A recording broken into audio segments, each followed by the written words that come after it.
season. A change is coming. Amen. The scripture was read by our sister talking about Jesus' death, burial, and resurrection, and all of that. It continues upon that we have to recognize change is coming. And each and every one of us, we all need change. Not that we can use change, but that we need change. Amen. In the book of Genesis, 1st chapter, verses 11 through 14, it says, "And God said, let the earth bring forth grass, and the herb yielding seed, and the fruit tree yielding fruit after his kind, Amen. whose seed is in himself, upon the earth, and it was so. And the earth brought forth grass and herb yielding seed after his kind, and the tree yielding fruit, whose seed was in itself after his kind. And God saw that it was good. Amen. And the evening and the morning were the third day, and God said, let there be light in the firmament of the heaven to divide the day from the night, and let them be for signs, for seasons, and for days, and for years." Amen. Tell somebody it's time for a change. Before computers, iPads, cell phones, watches, and even paper and pencil existed, God gave us something to help us keep track of where we are concerning time. If you don't know where you are, you'll never be able to determine where you're going. Amen. If you don't know where you are, you'll never be able to determine in life where you're going. Seasons let us know what to do at that particular time. Without seasons, we become frustrated because we do things at the wrong time. Doing things at the right time is crucial. Therefore, seasons are important. We cannot know that change is taking place in our lives unless we have a season. Now, God has caused the sun to shine all the time and the season to never change. But if he did that, we would never know when to rest Amen. and when to harvest, or either what to plant. He created seasons. Amen. Change is on its way. God is not satisfied with leaving us the way he found us. Amen. All right. I feel like the Lord wants me to tell somebody here this morning, All right now. the season you were in and the season you're in right now is about to change. Something powerful is coming, and you're going to want to be ready for it when it does. All right. In the book of Isaiah, 54th chapter, verse 17, "No weapons that is formed against thee shall prosper, That's right. and every tongue that shall rise against thee in judgment thou shalt condemn." All right. This is the heritage of the servant of the Lord, and their righteousness is of me, says the Lord. It doesn't matter what you've been fighting against. It's about to fall. It doesn't matter who's been saying what. They are all going to fall away. All right. God said, every tongue that rises All right. against you, I will condemn it. Amen. A change is coming. You're about to go through a season of change. Something you were trying to do before but couldn't do. Something that you've been racking your brains Go ahead, over. go ahead. Something you've been praying about. A wall you couldn't get over. A situation that you couldn't change. The problem that just wouldn't go away. The impossibility that held back the potentials in your life and walk with God is about to be possible. All right. It's a new season. Yes. I'm saying this because I have a question for you. Isn't it about time you find yourself in the season that God wants you Amen. to be in? Yes. I'm going to break this down for some of you. You've been shoveling snow when it's been summertime around here. You are in the wrong season. You've been working too hard at something that wasn't in God's timing. All right. You've been planting a vegetable garden, but it's too late in the season for that. It's time to reap a harvest. And you're busy digging in the dirt when it's time to pick some fruit. Hey. You're going to miss out on a tremendous blessing in your life. Amen. Your season is messed up. You're working hard. You've been doing everything that you know to do, but it's been in the wrong season. And God is about to bring your life into alignment with the season that he wants you to be in. Do you understand this morning what I'm saying? God is about to bring you in alignment with the season that he wants you to be in. Some people say, I don't like change. I doubt that many of us in this room like change. But I'm going to be honest with you today, enough to tell you, neither do I like change. But at times in our life, God wants to change some things about us. Something. So there might be an attitude that you might want to get away. There might be something in your life that you need to get rid of. That means it's time for a change. Now, if you're like a lot of people, you don't like change. But we need to know that change comes and season comes and go whether we want them to or not. Winter turns into spring.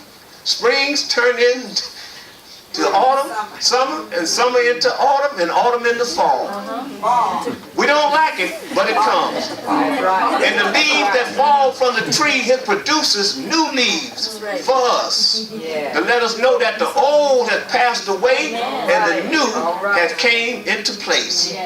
The best thing that we can do is allow our minds to comprehend that there are some things that are not in our control. In the book of Daniel, 2nd chapter, verse 21, and he changes the times and the seasons. He removes kings and set it up kings. He gives wisdom unto the wise and knowledge to them that know understanding. Daniel 2:21 tells us that seasons are God's business. We need to accept that, like it or not, acknowledge it or not. Something God has ordained for his glory that we may not understand. But in his infinite wisdom and love for us, he has preordained and ordered them for our benefit. And these are the seasons of our life. God has ordained these seasons for our benefit. Could you imagine trying to get a harvest in the wintertime? That's not the cycle of the season. You have to be in your cycle of your season. If we are prayerful and sensitive to his working in our lives, he will bring us into a specific season where his will can be done through us and in us. A season where there is no frustration. A season where we are reaping in due season. A season where confusion it falls away. A season where destiny is found. A season where purpose is fulfilled. A season where there are some things you have been fighting against, they begin to work alongside you. Am I talking to anyone yet? God, help us to let go of where we've been and reach for where you are taking us. Help us, God, to let go of where we've been so we can reach for where you are taking us. All I came to say to you today is get ready for it. It's coming. Change is on the way. Change is on the way. Let me share something with you about a bumblebee. A bumblebee. Y'all heard of a bumblebee? You know, if you mess around with it, you'll feel the power of that bee right there. The bumblebee, they say that the bumblebee wings are too small and the body too heavy for it to fly. That's what they say. Scientists have tested the bumblebee in wind tunnels, measured the oxygen uses, tested how many times the wings flap. The calories of a bumblebee consumed in 1 hour of flight equals 180 candy bars. By man's standards, the bumblebee cannot fly. By God's design, it can. I'm thankful the bumblebee cannot understand the negative influence of man reasoning. By contemporary thinking, we would not be able to grow without cell groups. I know some people say our building is not pretty enough. Our music is not professional enough. Our pastor is not polished enough. Our leadership is not trained enough. Yet I don't find any of those qualifications in the Bible for a growing thriving, powerful church. What I find in the Bible is a church that is full of the Holy Ghost. Not ashamed of this great message. Submitted to the sanctuary. Full of love for each other without gospel, backbiting, and hurt feelings. Not taking credit for what God does. Prayer and fasting is part of a growing, thriving, powerful church. Remember our scripture. God has handpicked the foolish things of the world to confound and mystify the wise. The bumblebee is a prime example. The common cold that man cannot cure, the rotation of the earth and its axis, time itself. Try to explain the paradoxes. The color black is the present of all color, and white is the absent of all color. God has weak things that confound things which are mighty. You can't hold the wind, yet it can demolish buildings. The ant can carry up to 52 times his own weight. That is over 5 tons for me. And water can carve a rock.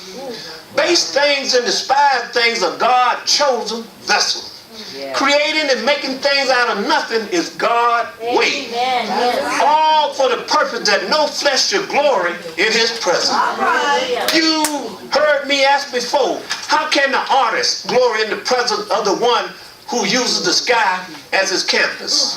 How can the pilot glory in the presence of the one who causes the bumblebee to fly? Can the inventor really glory in the presence of the one who used nothing to create everything? Can the doctor glory in the presence of the healer? Can the attorney glory in the presence of the advocate? How can Bill Gates glory in the presence of the one who owns the universe?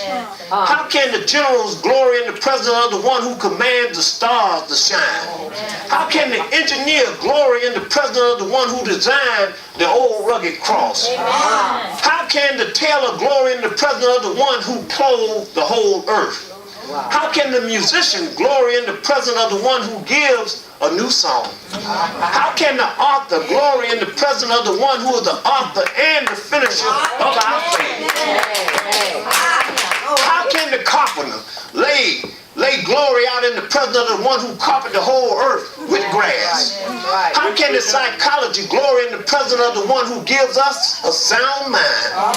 How can the teacher glory in the presence of the rabbi? How can the general contractor glory in the presence of the one who prepared a place for us? How can the chef glory in the presence of the one who prepared a table before us in the presence of my enemies?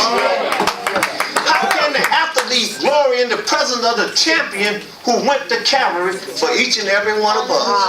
A season where purpose is fulfilled. A season where something that you have been fighting against begin to work alongside you. Am I talking to anyone yet?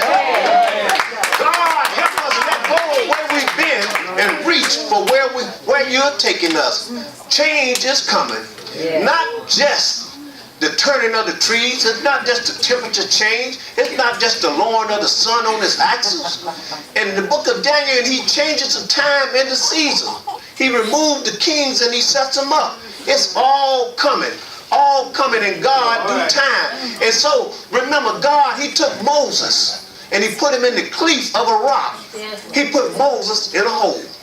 Remember this, hear this swear. See, before you can see his glory, he may have to put you in a hole someplace. He may have to put you somewhere that you're unfamiliar and uncomfortable with. Someone said, I don't like it here in this hole. I don't like where God has placed me right now. I'm claustrophobic. But can you imagine being in the hole that God had put him in? And suddenly he looks up and see the glory of the Lord passes over him. Amen. I don't know about you, but God, put me in a hole if you have to. I don't know about you, but make me as uncomfortable as you need to. But let me see your glory. Let me feel your presence. See, a season had to change for Moses. God had to take him from where he was to a place where he would recognize God working and God's glory in his life. And more importantly, More importantly, Moses had to recognize the strategic moment in time that God had placed him to understand that a new season was about to happen, not only for him, but also for the entire nation of Israel. There are moments that happen in our lives, and they happen for a purpose. We cannot wish some things away. We cannot just close our eyes and wait for the storm to end. We need to learn. We need to lean into the winds of adversity in our lives and recognize that there is a gust that is hidden in us. We have to lean into that adversity. If we look, the clouds begin to break and the sun starts to shine. That's right. You may not understand the season you're in right now, but know this: it is not permanent. Change is coming. The sun and the moon and the stars, they are going to move on, and things will change in your life, and you're going to find yourself in a new season. When God created this world right here, he gave us an earth that is 24,926 miles in circumference. We are on the smoothest ride in the whole universe, traveling at a speed of 1,037 miles per hour. This is where we're at right now in our lives. You may not understand this right now, but this is where we're at in our life. See, Jesus said, for out of the abundance of the heart, the mouth speaketh. A season that makes sense. A season that matches your purpose and God's vision for your life. Something that might be different than what you've been saying. Someone been saying, I always had this problem. Someone been saying things will never change. Someone been saying, I'm not going to get any better. But you need to begin to believe God right now that change is on the way. It's a new season. Things are about to get better. Things are about to get easier. Things are about to produce. Some things you've been struggling with in your life are about to come into alignment with God. You got to touch your neighbor, tell your neighbor, get ready, get ready, get ready. Tell your neighbor, get ready, get ready, get ready. Greater things come. Greater things come when the season changes. Changing season, it prepares for what is coming. Fall prepares for winter, which ultimately makes room for spring and summer. Change is coming. It's time for a new season for someone today. There's a reason to move on. The sun is shifting. The season is changing. A new day is on the horizon. Something is about to change in your life. See, when you've been in God's presence, something is supposed to change your life.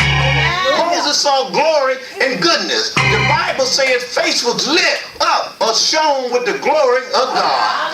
See, when you get in his presence, something should change in your life. You may wonder why some people may worship the way they do.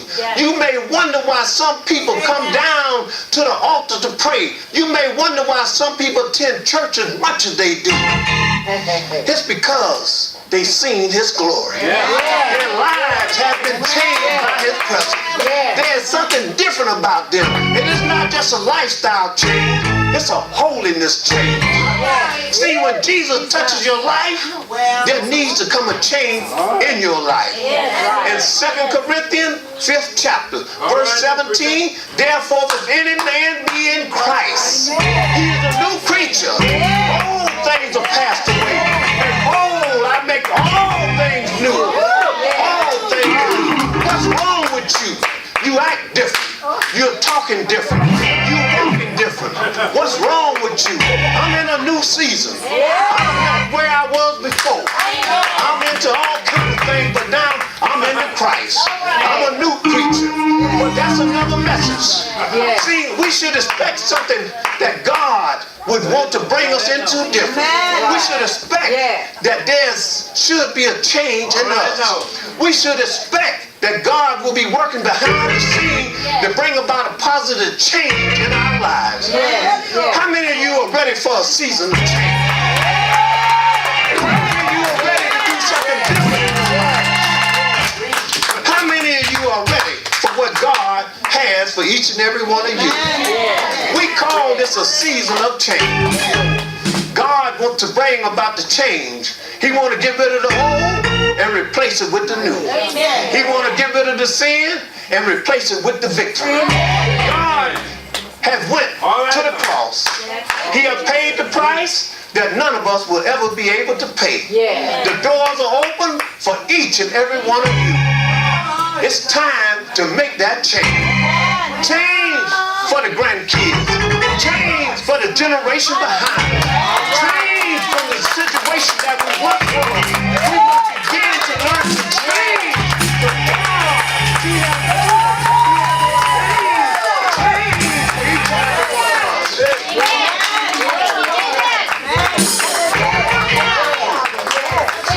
Change. Yes, yes, yes, change.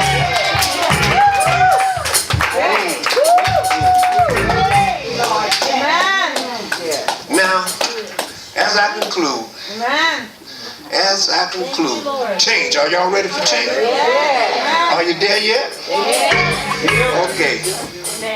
Listen, God gave them all the land they could ever want or need. He gave it all to us. They were told that the land flowed with milk and honey. He was talking to the Israelites. These people saw the Red Sea part. They ate of the manna. They drank of the water from the rock. It was obvious they were blessed and chosen by God. And nothing could stand in their way.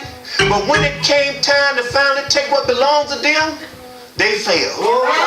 In the book of Numbers, it said 13th chapter, verse 32 and 33. And they brought up an evil report of the land which they have searched unto the children of Israel, saying, the land through which we have gone to search it is a land that's eaten up the inhabitants thereof, and all the people that we saw, and here are men of great stature. And there we saw the giants, the son of Anak, which comes of the giants. And we were in our own sight as grasshoppers, and so we were in their sight. They spoke against the promises of God. They saw the insurmountable problem of conquering giants.